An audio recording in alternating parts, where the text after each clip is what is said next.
అయోధ్యలో రామమందిర విరాళాలకు సంబంధించి ఈ విరాళాల దోపిడీకి సంబంధించి అనుకున్నదే జరుగుతోంది. ముందు నుంచి కూడా అనుకుంటున్నటువంటిది. నిర్లక్ష్యం కొంత జరిగింది, కానీ వీళ్ళ చేత తప్పు చేయిస్తున్నది ఇంకా ఎవరో ఉన్నారనేటువంటి అనుమానాలు ముందు నుంచి ఉన్నాయి. ఆ అనుమానాలు మరింత ఇప్పుడు బలపడుతూ ఉన్నాయి. కారణం ఏంటంటే సిట్టు ప్రిలిమినరీ రిపోర్ట్ ఇచ్చిన తర్వాత అందులో 8 మందిని అరెస్ట్ చేయడం జరిగింది. కొంత సొమ్మును స్వాధీనం చేసుకోవడం జరిగింది, 90 లక్షలు ఎంతో.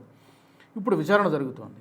ఈ 8 మందిలో ప్రధానమైనటువంటి నిందితుడు ఎవరైతే ఉన్నారో రామ్ శంకర్ యాదవ్ అలియాస్ టిన్ను యాదవ్ అంటారు. ఈ టిన్ను యాదవ్కు సంబంధించి కొన్ని ఫోన్ కాల్స్ డేటా తీస్తే అఖిలేష్ యాదవ్తో ఇతను పలుమార్లు సంభాషించినట్టుగా పోలీసులు చెప్తున్నట్టుగా మనకి వివరాలు వస్తున్నాయి, మీడియా రిపోర్ట్స్ చెప్తున్నాయి. ఇతనే ప్రధానమైనటువంటి నిందితుడు, అక్యూజ్డ్. ఇతనే చాలా వరకు మనీ ఎక్కడైతే ఉందో, డబ్బు ఎక్కడైతే ఉందో, బంగారం కానీ వెండి కానీ, ఈ భక్తులు ఇచ్చినటువంటి కానుకలు ఇవన్నీ కూడా ఎక్కడైతే ఉన్నాయో అన్ని రూమ్లకి కూడా ఇతనికి స్పెషల్ యాక్సెస్ ఉన్నది. ఎవరైతే ఈ టిన్ను యాదవ్ లేకపోతే రామ్ శంకర్ యాదవ్ యాక్సెస్ ఉన్నది. ఈ మిగతా వాళ్ళందరూ కూడా ఇతని కనుసన్నల్లో పనిచేసినట్టుగా అర్థమవుతోంది.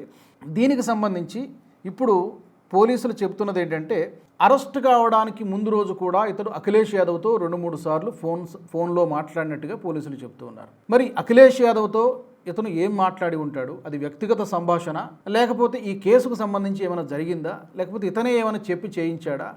దీంట్లో 2-3 అంశాలు కాన్స్పిరసీ యాంగిల్ తప్పకుండా ఉండడానికి చాలా అవకాశం ఉంది. ఎందుకంటే ఈ కేసుకు సంబంధించి అందరికంటే ఎక్కువగా మాట్లాడింది అఖిలేష్ యాదవ్. చాలా పెద్ద ఎత్తున కుంభకోణం జరిగింది, స్కామ్ జరిగింది, దీనికి యోగి బాధ్యత వహించాలి, ఈ రామమందిర నిర్వహణ సరిగ్గా జరగడం లేదు అనేటువంటి దీంట్లో 2 ప్రయోజనాలు ఉన్నాయి.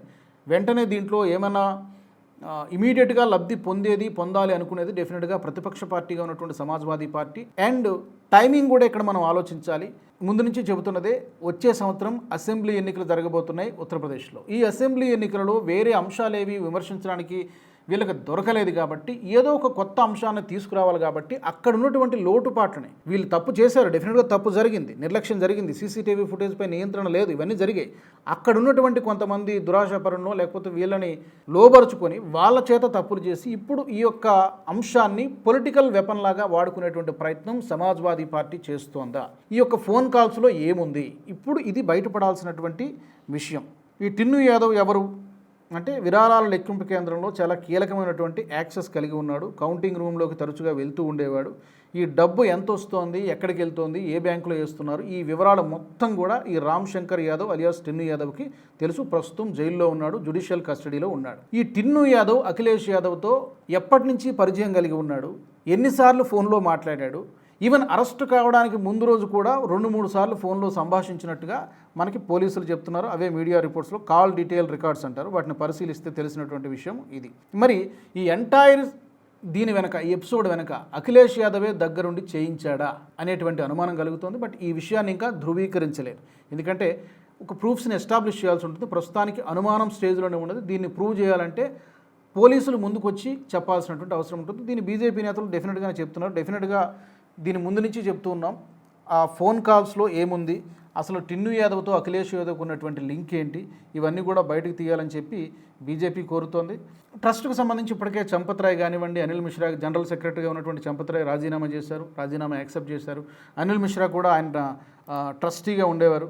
ఆయన కూడా రామజన్మభూమి తీర్థక్షేత్ర ట్రస్టుకు సంబంధించి నైతిక బాధ్యత తీసుకొని వాళ్ళు కూడా రాజీనామా చేస్తారు. ఇప్పుడు కొత్త కమిటీ ఏర్పాటైంది. ఇప్పుడు దిద్దుబాటు చర్యలు, డ్యామేజ్ కంట్రోల్ జరుగుతుంది. జరగకుండా ఉంటే బాగుండేది. ఎందుకంటే కోట్లాది మంది భక్తుల మనోభావాలు డెఫినెట్గా దెబ్బతిన్నాయి. మేము భక్తితో రాముడికి ఇచ్చినటువంటి కానుకలు లేకపోతే డబ్బుని ఇలా ఎవరో అవినీతి పనులు దోచుకెళ్ళిపోతే ఎలాగా, అంత నిర్లక్ష్యంగా ఉంటే ఎలా? డెఫినెట్గా తప్పు జరిగింది. దానికి ఎవరినైనా కూడా పనిష్ చేయాల్సిందే. ఇప్పుడు అఖిలేష్ యాదవ్ రోల్ ఏంటి ఎంటైర్ ఎపిసోడ్లు అనేది తేలాల్సినటువంటి విషయం. నిజంగా తప్పు చేస్తే ప్రజా కోర్టులో శిక్షిస్తారు. ఇది బూమరాంగ్ అయ్యేటువంటి అవకాశం ఉంటుంది. ఒకవేళ అఖిలేష్ యాదవే గనక ఈ ఎంటైర్ ఎపిసోడ్ వెనక ఉన్నాడని తేలితే ప్రజలు క్షమించరు. డెఫినెట్గా దీనికి మూల్యం చెల్లించుకోవాల్సి ఉంటుంది వచ్చే ఏడాది జరగబోయేటువంటి ఎన్నికల్లో.